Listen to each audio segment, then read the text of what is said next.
welcome back to the Ninth Man NBA podcast. We know you listen to others long before you do us, but we watch, listen, and talk way too much NBA not to jump on here and do a podcast. Today we'll discuss the first quarter report of the NBA through the first 20-25 games of the NBA season. We'll discuss Steph's injuries, Katie's ejections, Luke and Colt jump on the face-off. We'll introduce a new segment today and a lot more. Well, stay tuned.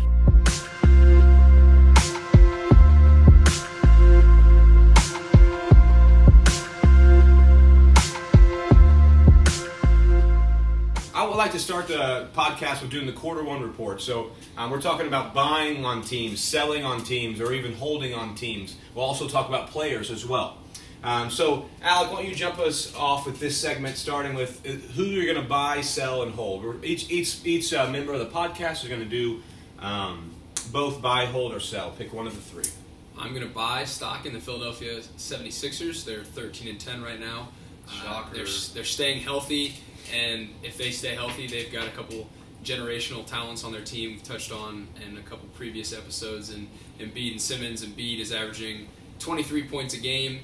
He's bringing in about 11 rebounds, 3 assists, and he's blocking close to 2 shots a game. And then Simmons has a skill set that really only Magic and LeBron have been able to match. So a couple generational pieces. If they stay healthy, guys like Robert Covington that are solid role players, a guy like TJ McConnell that really gets after it, and Brett Brown, a coach that players really seem to like. Even Jahlil Okafor, who's in a pretty terrible situation, has really been given high praise to Brown. So I'm going to buy on the Sixers.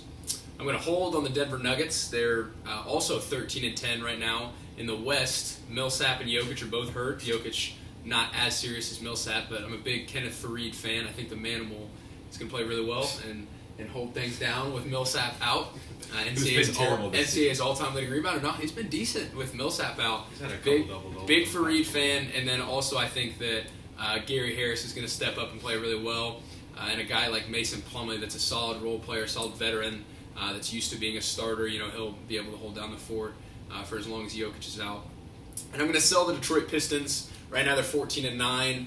I think they'll still finish in the 4-6 range in the East, and then I think they're just going to get destroyed in the playoffs. I think they're going to be one of those regular season teams, and then they'll play in the playoffs when teams are healthy and rested, and I think that they're going to get destroyed. I think you'll see Reggie Jackson start to get lazy a little bit again and see some of his antics, and I don't think Tobias Harris is going to be able to keep this up. I see him cooling off, so I'm going to sell the Detroit Pistons.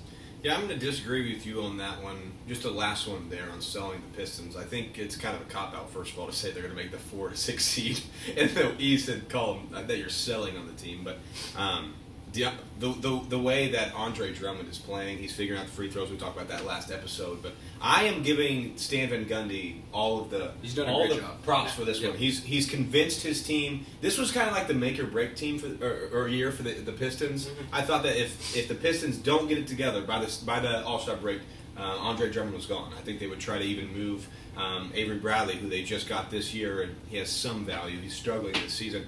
I thought Avery Bradley would be much better. Maybe he figures it out. I know they're sitting at 14-9 right now, but if Avery Bradley figures it out, and I know Tobias Harris is like shooting 50% from three, he's going to cool off to like the 39% range. But I like that Pistons team. I like how they play defense. So, anybody else on Alec's takes?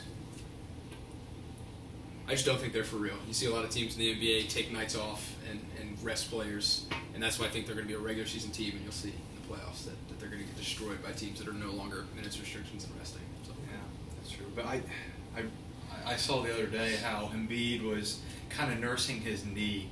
That's a big hit if Embiid's going to miss a couple months, maybe a couple weeks. Clearly he has the struggle of staying healthy, but they'll be extra careful with him. Yeah, I think the minutes restriction is smart. But that's what I'm saying. If they face off in the playoffs as a 4 and 5 seed, Philadelphia will destroy Detroit. Yes, and that's why I'm saying. And that's why I'm saying I sell Detroit. I kind of have been disagreeing with Alex so far, but that Ben Simmons and Embiid, duo with the complementary like shooters and Redick and Covington, I really like that team.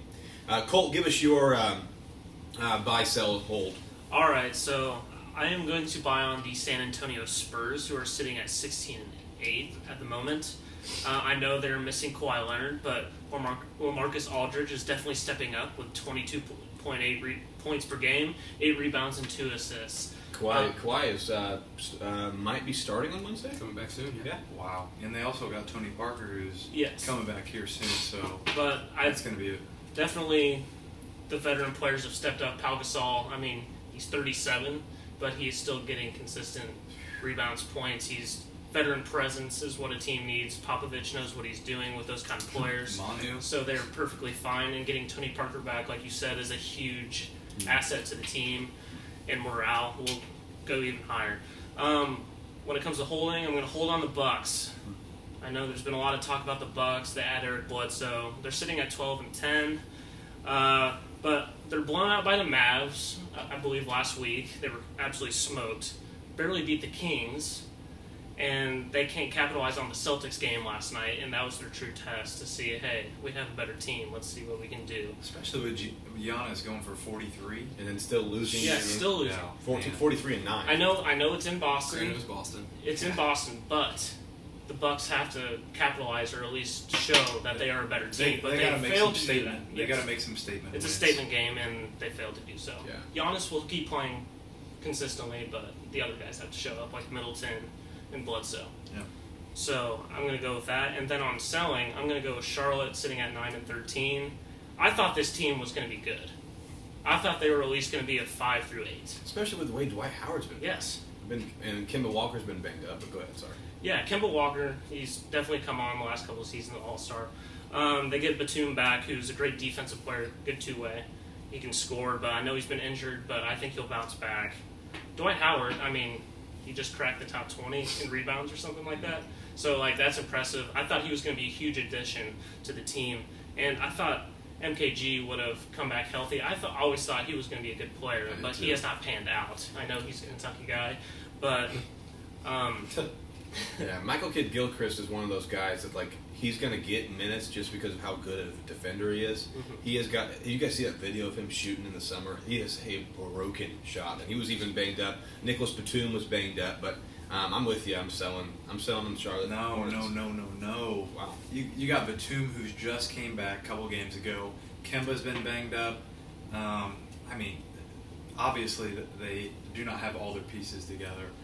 But Dwight Howard has been consistent, been getting a lot of double-doubles. I think he's averaging a double-double. Can they right squeak now. in the playoffs? I totally agree that they can, but it's just, I don't know, They're gonna something do the about same Charlotte that they've done it every year. They could have made the playoffs, but they failed to. No. See, I'm going to disagree with you on the Bucks, not on Charlotte. And I'll get on the to why. holding of Bucks? Yes, I'll get to why in the next couple segments. I am not fine. a believer in the Bucks, and considering last episode you talked about, you think that and I'm that doubling kid down. is going to I'm get doubling fired. down on Jason Kidd. He hasn't done anything at the moment to lose his job, but you'll see by the end of the year, Jason Kidd will be losing his job. That's funny. At the end of the quarter one report, we're going to talk if there's anybody that you'd like to double down on, and obviously Alec is picking Jason Kidd, the head coach of the Milwaukee Bucks. Eric, what are your buy, hold, sell? I'm going to buy the Raptors. I'm very, very impressed with the start of their year. They're at 15-7 right now. Wow. They are the definition of a regular season team. You know what? They will never do anything. They will never do anything in the playoffs. You know what? I don't care what you're about to say. Unless they play the Pacers in the first round, and they're moving on. Yes, they will move. I understand that from the past, but I actually looked into it, and Dwayne Casey is restructuring how they play in the regular season to have long-term success in for the playoffs. This is true. So they're not going to just rely on DeMar DeRozan and Kyle Lowry anymore. They're trying to move the ball a lot more, and I think they're... Fun fact, you've hit more shots in your playoff career in the NBA than Kyle Lowry has, so I am not going to buy the Well, Toronto Raptors. I know we're jumping a little bit too soon on your... but you're buying the Raptors. I would probably be in that camp as well. Dwayne Casey, like you said, is changing... He's changing the offense to where they just cracked the top 10... they're in the top 10 of three-pointers per game. Last game they sat at 28. So it's like they're trying to move the ball more. You see that the value, if you will, and maybe fantasy stock and things like that of DeMar DeRozan and Lowry have been dropping because guys like Norman Powell, Joachim Poeltl are getting minutes, and we saw Joachim Poeltl really kind of slash the Pacers this past week. That's his career. He had eight for 8 in the field. Yeah, of course he had a career night against the Pacers. Who doesn't have a career night? Aaron Gordon has to go off for millions of points. But anyway, continue. Sorry. Second, I'm going to hold the Jazz. They just ended a 6-game win streak.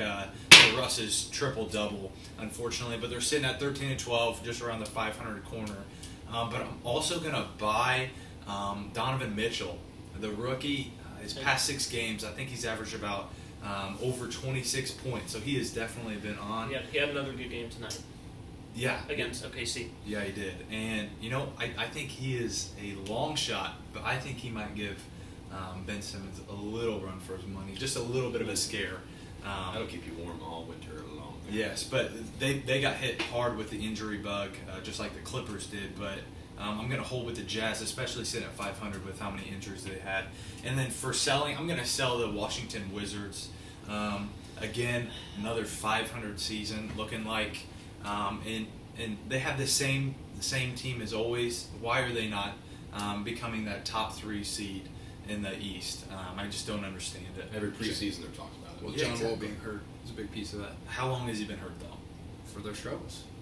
A couple games. And then you see, I'm with you that they're in an interesting spot. Last Dude, night they scored 69 points, but then tonight Bradley Beal scores 51. Yeah, they'll get John that Wall tells back you up. that they have no consistency there in Washington. They'll get John Wall back healthy. John Wall's they're not going to all win. They're not healthy. coming out of the East, but they'll be all right. Are they a top 5 team in the East? Yes. Yes. A fully healthy Wizards team, yes. Yes. Yeah. They are. They've been fully healthy for the first 20 games. He's been hurt for 3 games. Exactly. They're so inconsistent. Marcin Gortat, I'll take him for example. that guy's the Mr. Consistent, and he's been very inconsistent I'll this tell you season. the problem is Pacer fans, we stole Bogey from him. They miss him. They miss his shot. Pacers got him. They do miss Bojan. He was the glue for the Wizards. Yeah. And we had still, we don't need to talk about this, but we had a lot of Bojan haters, even Pacers fans at the beginning of the season. Bojan and Doug, Myself included. Me too. Well, I actually jumped on Bojan's.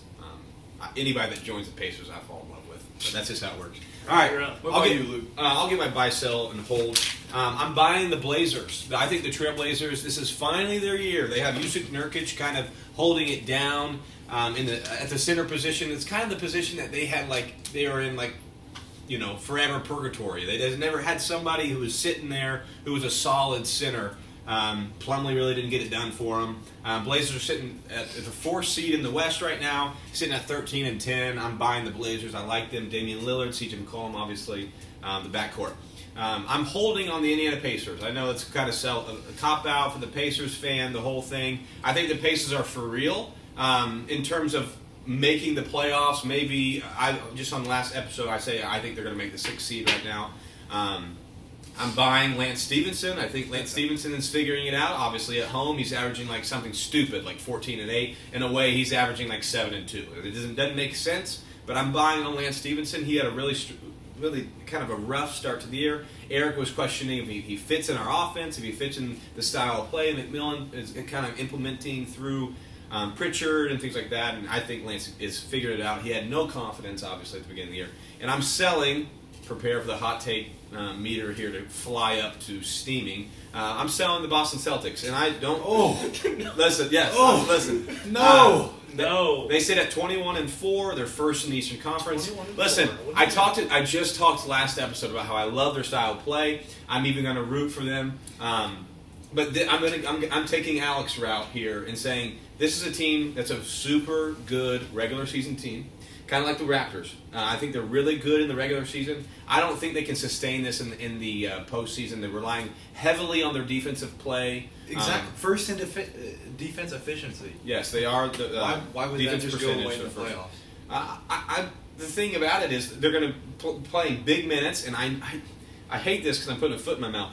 Because last episode I talked about I love the Tatum and Jaylen Brown duo. I mean, the thing about that is they're rookies. They've never played in the playoffs. There's no stats that show that they're going to be consistent. And I know, Jaylen Brown did play a little bit, but I don't know how he did. Yeah, he played a little bit last season. I understand where you're coming Here's what I'll say about the regular season team.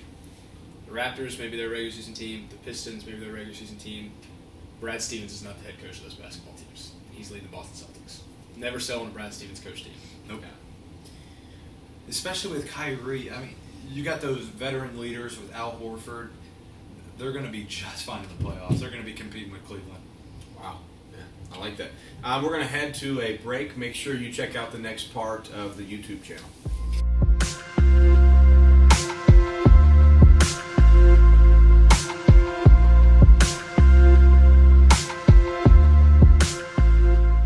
Is there anybody that you guys would like to double down on it? Be it a player, be it a team?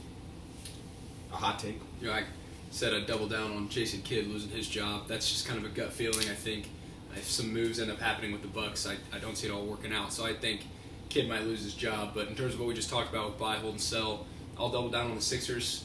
I think they're going to stay healthy, and if they do, they're going to make a lot of noise in the East this year. They'll be a fit for some teams in the playoffs. Are they going to come out of the East? No, they're not going to beat Cleveland. They probably won't beat Boston. But I think they'll make a run, and they'll give a lot of teams, and some even in the West too, throughout the regular season, a lot of fits. And if they stay healthy with the talent they have, I'll double down on the Sixers. Anybody else? I'm a pretty aggressive player in blackjack, and I double down quite frequently. So I double down on the Raptors. I really appreciate what Dwayne Casey has done. I think they're actually going to make a lot of noise this playoffs, and I firmly believe they're gonna be in the Eastern Conference Finals. If not, come out on top. Raptors, Sixers, 3-6. Sixers win, no questions asked. Nope. Do you think the Raptors are coming out of the East? I think the Raptors are the second best team in the East, and I think Are they better than Boston or Cleveland? they're better than Boston. Although I'm very high on Brad Stevens, Dude, yes, the Raptors are the real deal. Double down on that. Go ahead and get your passport and move to Canada? No. I'm going. There's 6 man. There's 4 to 6 teams that are in the East that are better than the Raptors. 4 to 6. I firmly believe that. I say the Boston. There's better professional basketball teams in Canada than the Toronto Raptors. Good. I say Boston. Yes. The Cavaliers. Those are the only 2 I can respect. 76ers. Oh my. Amen, What? brother. Amen, brother. Nope. You don't think You think Jonas Valanciunas is going to slow down Joel Embiid? And who is guarding Ben Simmons? That's okay. No, the answer is nobody. You can't say that's okay. You got to try to answer the question. Is You it can't. DeMar DeRozan? And Robert Covington is getting into DeRozan's shorts. Sixers easily. What are they sitting Not at? a series. What are they sitting at? 13-6 or 13-7? 15-7. 15-7. I mean, it's not like an unbelievable record, and I don't see. You play a best-of-7 series where Embiid is not taking nights off on a back-to-back.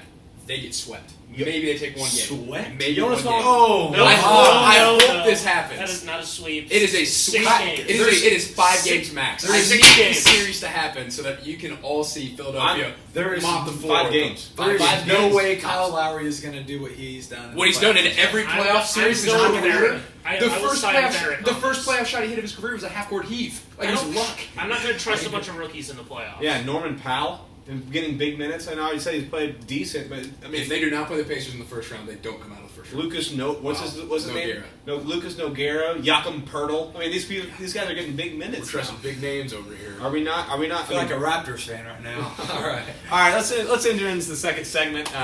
We're going to call this segment My GM. It's kind of the new segment that we're implementing today. If you play 2K, you know that there's a career mode there. You can have a franchise, and you make all the final decisions on trades and hires even.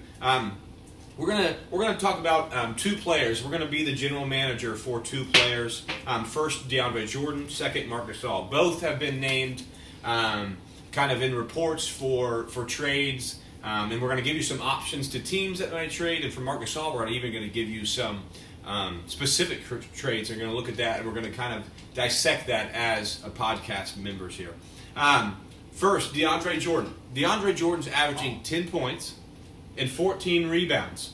The 4 teams that have been linked to DeAndre Jordan, 3 of them have been in the Eastern Conference. One of them is the Timberwolves in the West. So we've had the Raptors, the T-Wolves, the Wizards, and the Bucks. Guys, who do you think is the best fit for DeAndre Jordan right now this season? And I forgot to add this part, but DeAndre Jordan just hired an agent for the first time in 2 years. He's been a free agent, if you will, in the agent world. And so he hired an agent, and he's been in numerous trade talks and you know, things like that. What do you guys think about DeAndre Jordan, Raptors, T-Wolves, Wizards, Bucks, and why? Piece 1 of the Jason Kidd collapsing puzzle, right here. He's going to the Bucks, and the Bucks will have Giannis, Bledsoe, and Chris Middleton. They'll get Jabari Parker back healthy and DeAndre Jordan, and they will absolutely underachieve. Can we? Okay, real quick. What's your? It is a 100% gut feeling. I have no vendetta against Jason Kidd. I'm telling you, they're going to get these pieces together because they're going to try and follow the model of everybody else that everybody has in the NBA where you get these big pieces. I'm also not a believer in DeAndre Jordan. I don't think he's that talented a basketball player. He's averaging 10 and 14 rebounds. He's a good rebounder. All four of us beat him in a shooting contest.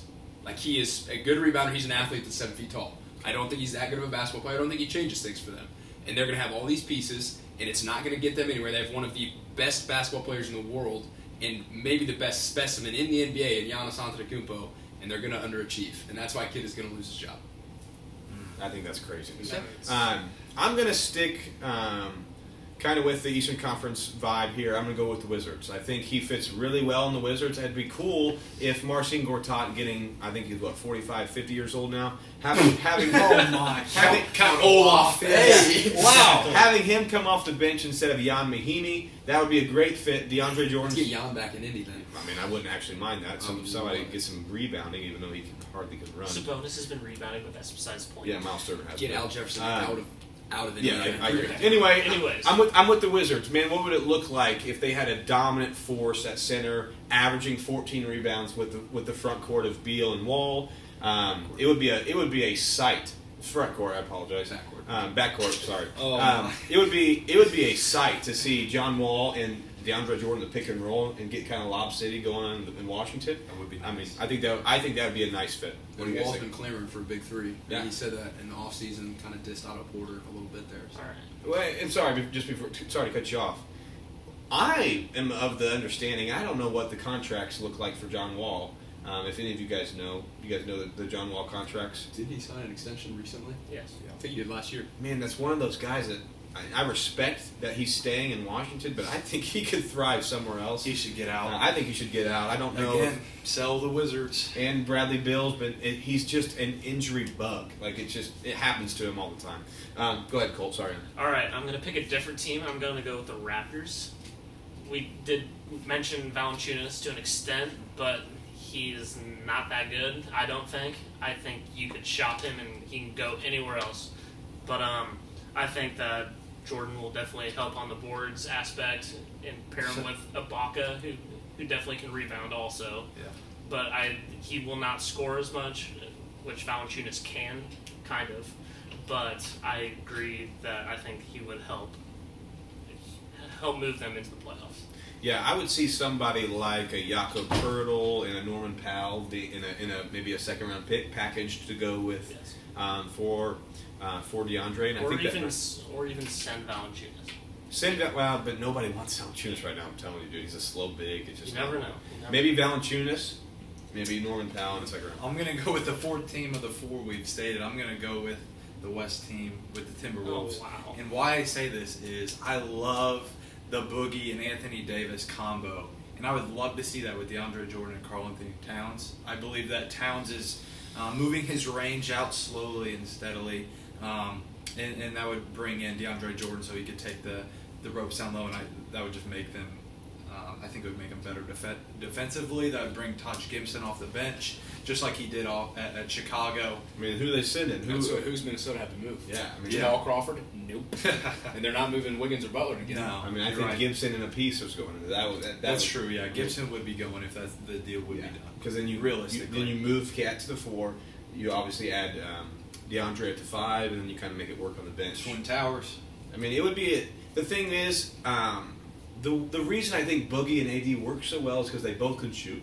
They both can play in the pick and roll. They both can post up. You know, they both can hit free throws. So I don't know. It would be weird to see a Jimmy Butler, Karl Anthony Towns, and DeAndre Jordan fit on a basketball court. Don't forget Wiggins. Needs a lot of shots. Yeah, Wiggins needs shots. But that's the beautiful thing about having Jordan is he doesn't need shots. No. The only shots he's taken is the lobs or the offensive rebound he just got for you. That's true. You're not expecting him to be the shooter that you were saying we're better shooters at. No, he's not. He's not expected to be a shooter. So what he's expected to do is get the rebounds. But he also can be an offensive liability. Taj Gibson's going to shoot a mid-range jump shot if he's open. Like, you can't just leave Taj Gibson alone. Yeah. And I pray, I don't want to talk about this because we talked about it all year last year and then finally changed something, but I don't want to say Hackett Jordan, anything like that. I know we saw Hackett Ben, but... to give him his due, he has been a little better at free throws this year. I think he was around 60%. He's no Andre Drummond at free throws, but... Drummond all right. better too. I know, no, I'm saying he's not. Oh, yeah. All right, let's talk about Marc Gasol next. Averaging 19 points, 9 rebounds, and 4.3 assists, and 1 coach fired. Oh my! Let's talk. Yeah. Okay. So we actually, thanks to Bleacher Report, shout out Bleacher Report, we have some trade, not only teams but kind of the package, and maybe that would be sent. Let's talk about which package you would choose and why. Keep in mind that this has to be somewhat realistic on both ends, especially the Grizzlies, because I mean you can send Marc Gasol for LeBron James, but yeah, of course, right. All right. Boston would be sending Al Horford, who they just received in a trade last season, or I believe maybe it was free agency. And Gasol and Horford switch for Boston. Anyway, the Cavs would be receiving Marc Gasol. They would send Tristan Thompson, Cedi Osman, and a Brooklyn first-round pick. Now, that Brooklyn first-round pick is extremely valuable around the league right now. The Blazers would get Gasol, and they would send Yusuf Nurkic, Evan Turner, and a 2019 second-round pick. The Spurs are doing a LaMarcus Aldridge-Gasol swap. And the Raptors are getting Gasol. They would be sending Jonas Valanciunas, OG Anunoby, and Lucas Nogueira. His last name's impossible. They got Pirtle and Nogueira over there. But anyway, what do you guys think? I don't foresee them doing it with the Cavs. Firstly, because they were stating how they didn't want to have that rebuild, just like the Sixers were. So I wouldn't see that being very likely. I honestly don't believe Marc Gasol is gonna get shipped off to anywhere. But if I had to pick one of those, I'm gonna have to go with the Raptors. I think the Raptors are gonna look heavy for. Are your season tickets in Toronto? Are they? Oh you my got good gosh. seats. Coming from the Blazers guy right here. Like Dame time. You know what time it is? Oh my gosh. No, but I'd go with I think the Raptors trade would. I'm not picking the Raptors, but not sending Ibaka in that deal and getting Gasol. I mean, we could see another kind of front court, kind of see what that would look like. Anyway, I'm choosing. I'm going with the Blazers. I know I bought them in the buy, sell or hold segment, and I'm choosing the Blazers. Yusuf Nurkic, Evan Turner, and a 2019 second round pick kind of seem reasonable. Yusuf Nurkic has been pretty good on the boards, and he'd kind of be don't call me crazy because I'm not doubling down it or anything like that, but he's kind of a Marc Gasol-esque, not as talented on the offensive end, but he's going to get you those boards. He's even going to get you some of those assists. Evan Turner is terrible. So if the Blazers can swindle that, then I think that would be an awesome. Then you got a big three in Portland with McCollum. I think Portland needs to do whatever they can to get Turner's contract off the books. But at the same time, if you look, they love Nurkic, and specifically Dame loves Nurkic, and Portland needs Dame. Would Dame not love Gasol? I mean, you've got Dame as your player now and the future, and you've got a piece for the future with Nurkic. Gasol, how many years do you have with him? I don't know. He loves Nurkic when he's brought to the team. I just don't know if you fiddle with that chemistry. We'll see. Well, I'm going to go with, I know I bought this team, but I will go with the Spurs. Why not pair the brothers together? Oh my. Pau Gasol and shopping LaMarcus Aldridge, that's interesting. I wouldn't agree totally, but I like the Gasol brothers on the same team. I think that would be fun. We did hear some rumblings at the beginning of LA's time in San Antonio about how he doesn't know if he can be there long term. What do you guys think? He's proven himself. I think if I'm Memphis, there's no way I move Gasol only for LaMarcus Aldridge. But if I'm San Antonio, I'm doing whatever it takes to get Marc Gasol. Marc Gasol is the San Antonio Spur. A big man that can pass, defend, he's unselfish, he's going to run the floor. Not even just to pair him with Powell. LaMarcus Aldridge has been a little better this year because with Kawhi Leonard out, they've been kind of forced to run the offense through him a little bit. Kawhi Leonard comes back, and that's just going to be stagnant again, and he's going to be moping about not getting his shots. Get LaMarcus Aldridge the heck out of San Antonio, and whatever other pieces, obviously not Kawhi Leonard, they might have to throw in. Danny Green's been a piece they've been rumored to be trying to unload. Patty Mills, dude, he's been bad. Don't move Patty Mills. I love Patty Mills. Anyways, If you move Danny Green, Aldridge, and maybe a pick, bring back Gasol, they come out of the West. I think you put DeJounte Murray in the Patty Mills position. You had Parker off the bench. When DeJounte Murray was starting, he was putting up unbelievable stats. I think you could make it work if you do the DeJounte Murray starting point guard. I mean, he really showed out. He had a game of like 19 points, 15 rebounds as a point guard. I'm a big Patty Mills believer, so I don't know. And they love him, so I don't know. I mean, you're going to have to move pieces, obviously, that you love to get a guy like Gasol. Last question before the YouTube break. What would that do to Kawhi? I know you maybe touch on it a little bit, but is Kawhi an LA guy? I don't really know. I don't think anybody like us know what Kawhi is in the media, but I think Kawhi wants to win. And he can score, obviously, but Kawhi Leonard's going to defend, and if Kawhi doesn't have to score 30 to win, he doesn't care. If he has to score 30 to win, he'll score 30. Does Gasol put them over the hump in terms of top 5, top 4 in the West? And last question. They're already over that hump. B, I think that they come out of the West if they have Marc Gasol. So Gasol's that much better than LA? Oh, no questions asked. Really? Okay. No, he's a better fit for their offense. The ball moves. They're much better. Yes, I think they'd beat Golden State if they have Marc Gasol. Hey, no way. Obviously not for the future. This year. Make sure you head on over to part 3 of episode 4.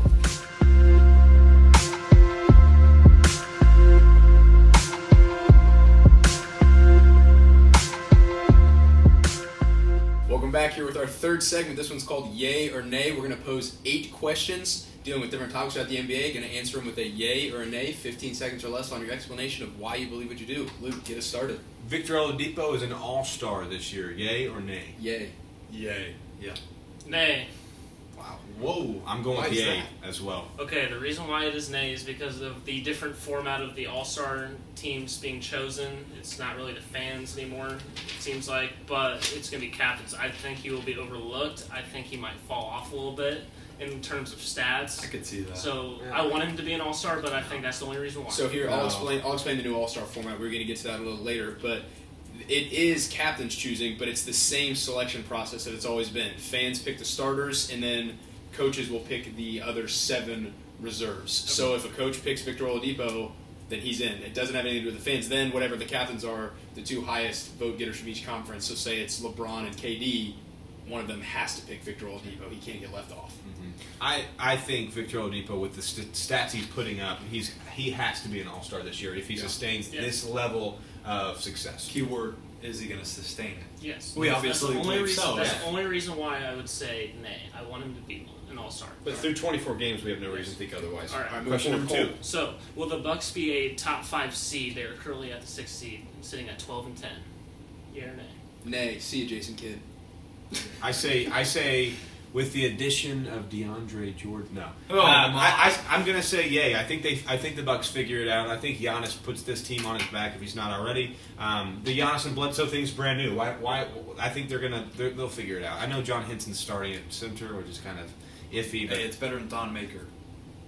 But I'm also going to go with yay on this one. They've lost a lot of close games. I'm definitely going to go with yay on Thon. I'm going to go with yay also. They'll figure it out. Bledsoe hasn't even been there a month yet. They'll be fine. All right, moving forward. Golden State currently 19 and 6. They're second in the West, and San Antonio sits at 16 and 8 in the 3 seed, getting Kawhi Leonard back with Steph missing at least 2 weeks before he's reevaluated at the ankle. Do we see Golden State fall to the 3 seed or lower in the West? Yay. They fall below the Spurs. With the addition of Kawhi Leonard and Tony Parker coming off the bench, they will fall to the 3rd seed, if not lower. I'm not selling on the Golden State Warriors, but I think Draymond's going to shoot a little bit more threes. I think Draymond's going to handle the ball, play the point guard, which is not always a bad thing. He's done a good job. I say they drop to the 3rd seed. Nay. No way they're going to lose it. They got so much depth still. They obviously have a great bench, but with Kevin Durant on your team and Klay not been playing very so many weapons on the team, I don't think Steph is going to kill him that much. I'd love to Although it is nice to have Steph, clearly. But I'd like to see if KD can go through a full game without being ejected. The last 2 he's got. I'm going to say yay for the record of it's not Steph being gone killing them that much. It's the fact that San Antonio is a phenomenal team and get one of the 5 best players in the world back. Yep. Yes. So that's why I'm going to say yay. They fall to the 3 seed. And when Marc Gasol, and that's not where they finish the season, just while Steph's out. When Marc Gasol, suits up for the San Antonio Spurs. I'm going to say nay, and it's because they have Kevin Durant, who's a top 5 player. potentially. But Klay Thompson, he will get more shots, even though he's already been shooting the ball well, I think. And Draymond Green will be. Draymond Green in their bench. You know, they still have one of the best benches in the NBA. All right, next. I just don't think the flow stays there. You know, I think taking Steph out it messed up the flow. Next, Blazers finished top 5 in the Western Conference. They are sitting 13-10. They're currently the 4th seed in the West. I've been talking about the Blazers all podcasts, and I am a yay on this take. I've been repping the Pacers. Blazers. That's all right. It's all good. Edit that. Yes. Zach, edit that out. He meant to say Blazers. Ready? Say Blazers? No.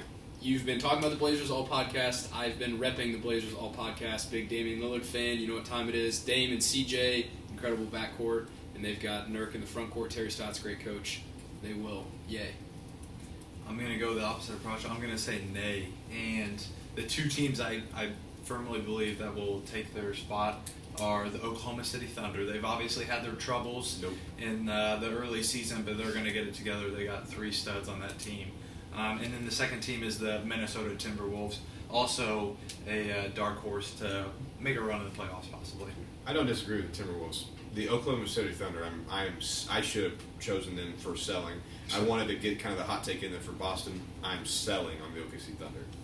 I'm going to go with the nay. I like the Lillard-McCollum combo, but I don't think they will be able to get it done. I'm sorry, Al, but I don't think they can. Last time you count Dame out, what did he do? Game 6? That's all I can say. Oh my! All right, next, do you guys see a future ball brother in the NBA, or do you guys just think it's going to be Lonzo? Lonzo will be the only ball brother making it to the NBA. There's too much chaos, too much idiocy going on in the Ball family. Obviously, with Ball in China stealing, he's not going to make it. LiAngelo, I'm kind of sick of all the names. I'm kind of sick of hearing about the Ball family. I'm a nay. I'm going to say nay as well for the record. I love LeVar. But an anonymous NBA scouting exec said about LiAngelo, he's got a chance at the Spanish league. That's according to Sean Devini. So if that's what NBA scouts are saying, heard a couple others say that he's not even on the back end of their, maybe potentially draft board. Don't see a future for him. I'm going to go with a nay. Also, we will be seeing Jello in the Chinese league. Hey, I don't think so. He might be getting steals, but it won't be on the basketball. And we will be seeing LaMelo in the Euro League. Oh, I'm going to go with not the NBA. I'm going to go with yay. I honestly not the think NBA. that Not coming in. one of them will sneak it in the NBA. I don't think any of them will be near the talent of Lonzo, but I think their game is smooth. They don't play a lick of defense, but they're gonna learn that eventually. But I do like their game. Next segment. Next segment we got Brandon Ingram. He's been up and down all the past couple of years. Will he be a All-Star next year? No. No chance. I thought we were near your name. Absolutely not. Way too much talent in the West. Even if a forward like Paul George leaves, goes to the East, or maybe LeBron goes to the Lakers, there's way too much talent in the West for Brandon Ingram to find a spot in the front court. Yeah. I couldn't agree more. Although I do like his game, he is way too small. But he is just he needs to put on weight. He's small and he needs to put on weight. Man, yes, 6'10", he's so small. Weighs $180 probably. Cool. What do you think? I'm going to go with an A also. I think he will be an All-Star at some point, but that is a hot take saying next year. Yeah, Brandon Ingram, I'm going yay with Brandon Ingram. I think his improvement, with Lonzo Ball's improvement as a passer and being an NBA player will improve Ingram's stats next season. He dropped 32 against the Golden State Warriors this past week. I'm going yay on Ingram being an All-Star next season. Will Boogie or AD get traded at or before the All-Star break? Nay. I think Alvin Gentry is going to be playing, coaching, I should say, for his life. I think he's kind of be similar to some other coaches that are in the NBA right now that are absolutely just barely floating, kind of like on the hot seat. Kind of like the Titanic out there on some wood. I think they're sticking together. Yeah, I'm going to go with nay as well. I don't think I mean, they've clearly shown that they can have the chemistry together. Last year they didn't have much time together, but they want those two to stay together, in my opinion. I'm going to say nay as well. I like what they're doing counter-culturally to the rest of the NBA. Everybody's trying to get 3-and-D and all these shooters on the wing, and they're just going to say, we're going to beat you up down low, and then we have bigs who can stretch and put on the floor. I think they will make a move of some sort. They don't have a lot of assets, but they're going to try to get another piece, even if it's in the offseason free agency, to put with them. They're going to keep Boogie and AD. Yeah. I'm going to say nay. I think they're going to be kept. I think they will make the playoffs, and we need to see what they can do because they acquired them last year and they didn't make the playoffs. So I think we should give them a chance. I'm very surprised that Alex said nay on this one. I was almost positive you were going to be a guy that's like, yep, they're out. Because there have been trade talks already for both, and last episode we talked about that just a little bit. Well, if you want to go with a question that you know my answer will be a positive yes, I'll go ahead and finish this segment off. Will Ben Simmons and Joel Embiid both be All-Stars this season? I'll go ahead and answer that yay, 100%. Eric? That's a tough one, but if both stay healthy, sadly, I'm going to have to go with yay. Yeah, I'm going to go with nay, only because I think Joel Embiid misses some time before the All-Star break. I hate to say that. There's no center that is beating him in the fan vote. No. Starter, no questions asked. I think he'll be injured, missing some games before the All-Star break, also with his minutes restrictions. Still be named an All-Star, will in the fan vote. Yeah. It's just that's a flaw. He might not play in the game, but that's the system. He'll win the fan vote. That's flaw in the system. That's a flaw in the system. I agree. I'm going to go with nay, and this is an unpopular opinion, not probably the greatest. But I don't think rookies should necessarily be in the All-Star game in general. Pay their dues. Wow. I think, I don't think they deserve it. Who were some of the last rookies? Last rookie was Blake Griffin, 2011, with the Clippers. He was averaging 22 and 11. My boy. Congratulations. Yes. That's him, if you were wondering. How you doing? Didn't Yao Ming start And Yao Ming in 2003 started. All of China voted for him. He actually beat Shaq. No, I'm serious. He won the fan vote. China turned out, voted for the All-Star game like they never had before. Oh, my God. That's a fact. But starting after this year, Ben Simmons will be voted in for the next 10 years. Got the Australian vote. Maybe he's got the Australian Hey, let's head into segment 4. We thank you for interacting with us on Twitter. All of us kind of, at Luke Calvert, and we have all of our Twitter handles. That's where we'll be posting that our segments up and things like that. Always DM us questions. And My DMs are open. Yeah, so we appreciate this segment that we get to have because of your questions. So this is the Twitter questions from fans segment, and let's head into question number 1. We're just going to debate kind of the question that they have posed. Question 1. Thad Young seems to be the most likely to be traded Pacer. Should we keep him long-term or trade him this season? What do you guys think? I think you keep Thad Young, for the reason being that the Pacers are not going to win a championship. They're not going to come out of the East, but he's a solid veteran. He's a good guy. He's a good presence in the locker room. If it's not broke, don't fix it. I'm going to go the opposite. As much as I love Thaddeus Young, and I'm very high on Thaddeus Young, he is playing very, very well this year, and even when he was healthy last year, played very well. So his ceiling, his trade ceiling is pretty high in my opinion. I think we should trade him high, get some picks possibly, because we aren't going to get to the championship. I don't think anybody has those expectations, so I'd definitely trade him. I agree with Eric to an extent. At the beginning of the season, I'd say, yes, he needs to be shopped because I thought this team would not be doing what it has been doing at the moment, but there's still a lot of season to be played. But for now, I am saying keep, just because of the way he's been playing. I think he's a great veteran leader, like Al said. And he's a guy you love to have on your team. Yes. I saw he said the Pacers only have 2 plays for him in the entire playbook. That's crazy. And look at what his production is. So clearly, he's a guy that's a glue guy for a team. And that's why I think you keep him, because moving Thad Young, that's not going to bring you a piece. It's going to win you a championship. So why move him for somebody that might not be that selfless? Are we trying to win a championship this year? No, and that's my point. We're not going to. So I move him and bring in somebody that might not be that selfless and willing to sacrifice shots. It might not be the example that a second-year player like Sabonis needs. Hey, be selfless. Go get these rebounds. I think you made my point, and I'm going to end up saying I think we should move Thad Young before the All-Star break because there's a team out there looking for a guy just like Thad Young that you don't run any plays for. It's kind of like he was in Brooklyn. Brooklyn, I remember, he was averaging 15 and 9. 15 stats on the terrible 15 and 9. But the thing was, they didn't run any plays for him either. I think for a championship contender, you might throw him in even on the coming off the bench and just being that glue guy that kind of holds things together. Kind of like a Tristan Thompson. I mean, he obviously got paid for just being like an offensive rebounder, basically. But that's a guy that's interesting comparison. Yeah, take away the they have a specific role. Exactly. They're not comparable in terms of like their player style. Exactly. But they have specific roles, and that they're valuable because of those specific roles. Yep. And they know their role too. All right, question 2 of the fan section. Thank you for sending your questions on Twitter, obviously. Question 2. Thoughts on the Lakers implementing the LeVar Ball rule? The LeVar Ball rule says no players guess. Obviously, family included in guess can be interviewed on the court after a game. What do you guys think? I think it is a great rule because I'm with you. LeVar Ball is a character, as we all know. But when he's saying outrageous things such as "my son is better than Steph Curry," even after Steph Curry torches his son and still sticks to it, I call it torched.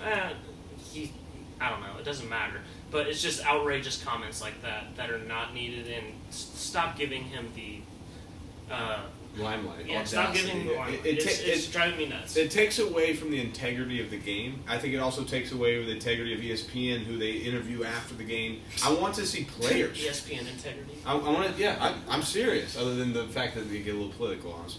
I want to see players in interviews with that. Why are we interviewing LeVar Ball? Why is Drake hopping on and doing that in Toronto? I don't care what Drake has to say, and his interview questions were terrible because he wouldn't give Kyle Lowry the mic. I'll tell you why. I'm over that. Controversy creates cash, brings in ratings. You throw LeVar Ball and Stephen A. Smith on after a game, people are going to watch. I love that deal. It's a good rule from a PR standpoint for the Lakers. It's disappointing for television. If I'm sitting here on ESPN, I'm getting ready to go to bed, I just watched the game, but I see LeVar and Stephen A., I'm waiting to watch that segment. Chris Brown tweeted at us, and he listened to our first episode, and he said, wow, some sane NBA talk, because we don't sit here and bash on each other and say stupid, crazy stuff, because that's what in my opinion, that's what we want to produce as the Ninth Man NBA podcast, is not just junk of like, oh, Steph Curry's worse than Lonzo Ball, or that stuff is just asinine.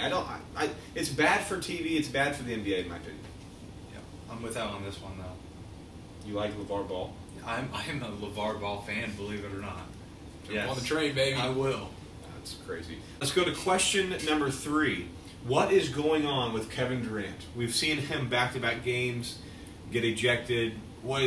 He was going to box Boogie Cousins and die. What do you guys think is going on there with Kevin Durant?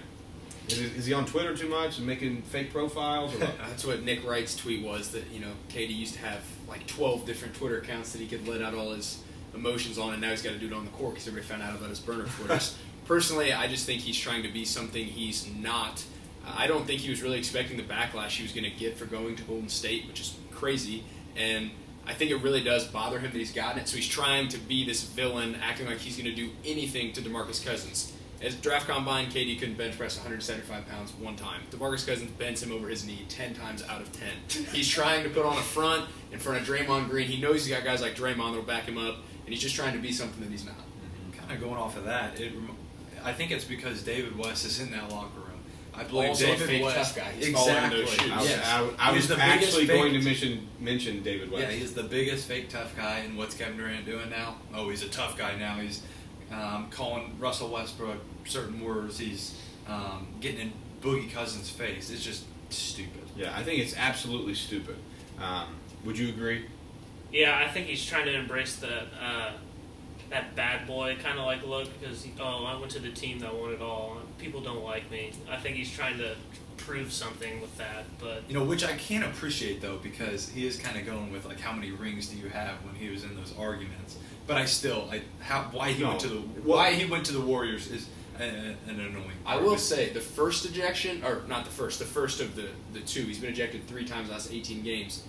I'm not really sure what he did to warrant an ejection on the first technical. Reaction afterwards, sure, but didn't really see what he did. That just a one technical ejection. Yeah. So I thought that was kind of a quick trigger by the ref. We've seen that a couple times with Fitzgerald throwing LeBron out. I think the refs are doing a lot, kind of taking the pedestal right now. But I thought that ejection might have been a little unwarranted. So. Sure.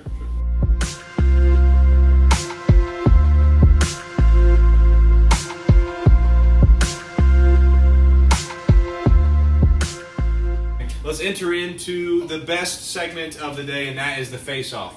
Today we're going to be doing Luke versus Colt. Alec, you are going to be hitting the questions, and Eric, you are the judge. Let's start it. All right. Just some clarity. We are all of the consensus that the best basketball player in the world is LeBron James, correct? Yes. Right now, yes. Yeah, right now. Who is the second best basketball player in the world? And Luke, you'll go first on this one. The second best basketball player in the world is Russell Westbrook. I think Russell Westbrook, with his triple-doubles, he's so versatile. Colt's going to say Kevin Durant. I'm not going with Kevin Durant. I think not only am I a little bit annoyed with Kevin Durant, he's not rebounding at the rate that he did this season, or last season, I apologize. And I think that him being the second best player in the world right now is taking a hit because he's on the Warriors. We don't see a full, all-encompassing 35 points and 10 boards like he was doing with the OKC Thunder. Nobody's averaged 35 since Kobe. I am taking... Wow. No, I'm saying those specific games. I'm taking Russell Westbrook. Cool. Well, thank you for putting the words in my mouth. I am going to take Kevin Durant just because of the overall style of play that he has and the fact that he went off in the finals, even though he was on a team that should have rolled over the Cavs anyways. But just the dominating performances that he had. I think he had 30-plus every single game that he played. So, I mean, just he showed why he should be there and why he should be a champion. And I believe that he proved that. And why he needs to leave one team that almost beat the championship team to go join that team. I would have to agree.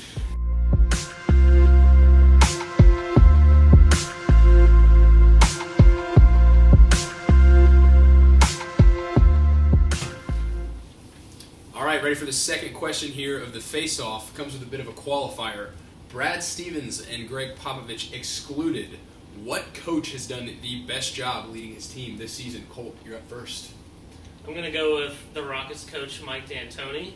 I am a big fan of what he's doing. He's letting James Harden run free, and he is rolling over everyone. So, and the addition of Chris Paul has definitely helped, but I know that they don't need Chris Paul, but he's done great. So I think he's definitely transformed that team, and they could come out of the West. I'm going to have to go with Stan Van Gundy on this one. The way he's utilizing Andre Drummond so what he's doing, he's obviously got the Pistons to play some defense. I thought that this year, I've said this earlier in the podcast, but this was the make-or-break year. I thought he had lost the locker room last season, maybe the last 2 seasons. But what he's doing with Andre Drummond is pretty similar with what the Clippers are doing with DeAndre Jordan now, and also with... I forget who the other team is, but what they're doing is they're bringing Andre Drummond to the elbow, and Andre Drummond's not only screening at the elbow, but he's assisting at the highest rate of his career. He's also driving the basket, believe it or not. It was Dwight Howard who I was thinking of in Charlotte. Stan Van has really turned that team around, and I forget what their record is, but they're 14-9. 14-9. I mean, I really like what Stan Van Gundy done there in Detroit. And final question, Luke, you're up first on this one. If you are the general manager of the Cleveland Cavaliers, be that Kobe Altman or LeBron James, do you trade the Brooklyn pick to try and get a piece like Boogie, or are you holding out on insurance in case Mr. James does pack his bags and leave? Oh, I'm holding out on insurance. I would almost go as far to say lock it in that LeBron will not be wearing a Cavaliers jersey next season. His wife talking about how she wants to settle down in L.A. I mean, he could be It's a heck of a place to settle down. Yeah, exactly. I mean, and plus they've got business side of things that they're looking at. Man, I'm telling you, I know they got 12 in a row, but LeBron's one of those guys. I think he's kind of fed up with the mediocrity that is kind of Cleveland. And I mean, who was it that was talking about how bad Cleveland is of a town to play in? Wasn't it D Wade was saying it? Maybe. I don't remember who it was. That's okay. But it was D Wade said he wasn't too fired up about leaving Miami than Chicago. Right. Cleveland. Right. Could be wrong. So yeah, no. That's a surefire thing in my opinion. So, what about you, Cole? I think you should shop it, because if you want LeBron James to stick around, you need to win a title this year, I think. So go get someone like Boogie. Go get someone like Anthony Davis. I think that would put them over the edge. I think they could definitely compete with the Warriors, but with this team right now, they're not beating. We have to keep in mind, you send this Brooklyn pick hypothetically. Kevin Love's going to be packaged with this. This is not just a Brooklyn pick for a swap for Boogie or AD or a swap for a Gasol. I believe that Kevin Love is going to be tied to those kind of trade talks, which I'm not ready to get in if I'm the Cleveland GM. All right, Eric. I'm going to have to go with Colt on this one. I don't even think. I think Russell Westbrook is barely a top 5 player. All right, Eric, you're the judge. You've heard from both sides. Who do you have winning this week's face-off? I'm going to have to go with Colt on this one. I don't think Russell Westbrook is the second best player in the NBA. I think it's hands down Kevin Durant. I know Luke's was kind of swayed just because he doesn't like Kevin Durant at all, but Russell is barely a top 5 player, even though he's much deserving of the most valuable player last year. And then, secondly, I do think they need to shop that pick if LeBron's going to stay, which made it the deal breaker. I don't think I was arguing with need to LeBron to stay or anything like that. That's not how I was working it. That's fine. Congrats, Cole. All right, let's enter into the last segment as we always finish with the Pacers. Talking about the Pacers. Some things I would like to talk about. McMillan saying that Lance's move was not respecting the game and was not very excited about the in-between leg spin finish with the left hand that the fans went nuts about. Oh, yeah. So what do you guys think about McMillan kind of getting a little hostile towards Lance? Colt, what do you think? I don't agree with it. I mean, that's just who Lance is. Yeah. And if you can't embrace that, Lance make him dance. That's a problem. I mean, he gets the fans off their feet, and they're hot. I mean, they're blowing the Knicks out. It's a great move. I don't have a problem with it. I don't know why he should. And let's not bring it back to the was it the Charlotte Hornets where they kind of put handcuffs on him where he couldn't be himself. Yeah. That's the last thing we want for Lance Stevenson in Indiana. And secondly, I think that was honestly a good move. The guy didn't know what he was going to do with it if he was going to dribble next. I don't think it was just all for show. Whereas the celebration at the end, I can understand if Nate McMillan gets mad at that. But doing the in between the legs, I respect his game. Yeah. Nate, you need to realize that basketball's not played on peach baskets with Dr. James Naismith anymore. And Lance Stevenson is going to put on a show. Get with the times. Like you said, you can't handcuff the man. What he does in Indy is different than what he does everywhere else. The fans love him. He loves the fans. Let the man play. You're a better team when he's excelling and when he's doing crazy stuff like that. Yeah. I mean, the thing was, and I would argue that not only did Charlotte do that, I would say Memphis did that. And, I mean, I think everywhere they went, they just didn't know how to coach Lance. Yeah. And so I think just, you want to be careful with Lance because, he's really been responsive to Coach McMillan and his system and respecting that he's coming off the bench. He said nothing wrong about being the sixth man. I mean, all the way dating back to training camp. Don't start now. I mean, you know what Lance is going to give you, and he scored and it electrified the team. We ended up just blowing out the Knicks. So, especially this, the fans got into it. I mean, it was only positives in my opinion from that right there. And then secondly, I say we go into, if we're the Pacers, what position would you want to look into to maybe acquire a different piece? I would say a position that we could address is that small forward position. I mean, especially on the defensive end. I think we just have kind of a hole there. I like Bojan. I don't know if we play Thad too much as a small forward. But I like Bojan. I like his scoring output. I would probably pick up a bench small forward and maybe a bench shooting guard. That's probably what I would look at: shooting guard, small forward coming off the bench. I really like our starters. I don't think it's necessarily a piece that you go out and acquire. I think that the Pacers have that piece. You look in Miles Turner and Sabonis, they have two players that are very solid rim protectors. Their interior defense is fine. They need better perimeter defenders. They have one. He's hurt. Glenn Robinson III, his ankle has been banged up. He hadn't played all year. He'll come back healthy. And, I was one of those people we talked very early in this episode about Bojan. I wouldn't say I was a Bojan hater, but I was a believer that GR3 should start entering camp. He's the future of the position for the Pacers. As would I. He's athletic. He's got the potential. Bojan's done a great job exceeding expectations, but GR3 has the potential to be a fantastic perimeter defender in the NBA with how athletic he is. His three-point shot's improved. They have the piece that they need. He's just not healthy yet. Would you consider eventually maybe Glenn Robinson cracking the starting lineup? I don't know. It depends this year on when he comes back healthy. Who knows when that's going to be? You never really do know with ankle injuries. It depends when he gets back. And Bojan has been a much better defender than I thought he would be this year. So in the NBA, there's so much to do with chemistry and managing egos, and you can't just somebody's back. You started 43 games and played well. Go to the bench. You can't do that kind of stuff. It's all about managing egos. So it's tough to say right now whether GR3 would start or not. But give him 22 minutes a night and let him play good defense and knock down a couple corner threes. Yeah. If I had my dream scenario, I would change to the small forward position, although Bojan's exceeded all expectations that I've had for him.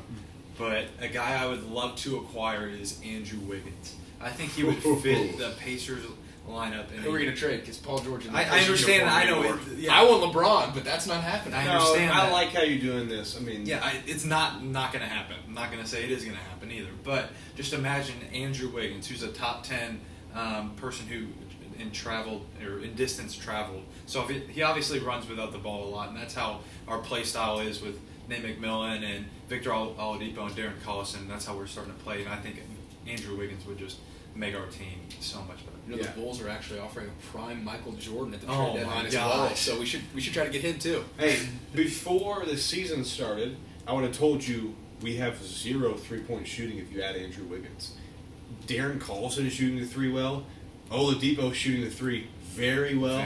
You could actually add an athlete like that who's a slasher, get to the rim, kind of like try to get him to rebound a little bit more with his size and his athleticism. You really hope that he's rebounding at a better rate than he is now. Cole, what do you think, man? I don't have a certain player in mind, but like the guard, like shooting guard or small forward position. Like I agree with Al's take on Glenn Robinson. He showed glimpses last year of what he can do. I think he will develop into a better player. He definitely need his defensive stops. Like he definitely doubled down on that. So not the greatest scorer, but I think he can exceed to score better also. So I think we can all agree we like where the Pacers are at in the front court with Miles, Sabonis, Thad, TJ Leaf has been better than I thought this year.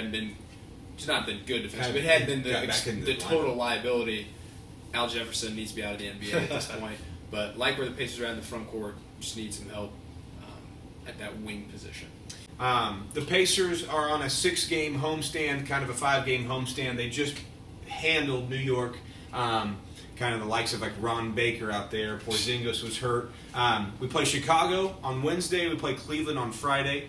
Denver on Saturday. Oklahoma City on Wednesday, and then we end the homestand with Detroit. I believe we go 5-1. We drop the last game of the homestand to Detroit. That's my prediction. I think we beat the likes of Cleveland, Denver. Denver's really banged up, kind of like the New York.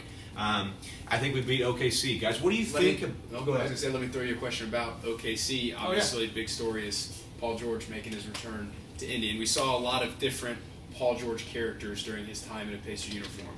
Is Paul George going to come into Banker's life, and is he going to take 6 shots and let Melo and Russ do it all? Or is he going to come out gunning, trying to make a statement? I think the Pacers play a video for him. Does he get booed? Does he get some type of ovation? What's the atmosphere like, and what do we see from Paul George on the 13th in his return? I really hope he gets a standing ovation. This is coming from someone who hates the guts of Paul George. I hope he gets a video. I hope that he comes out guns a-blazing. I want him to have 50 points, 20 rebounds, and we beat the OKC Thunder by 30. And it doesn't even matter.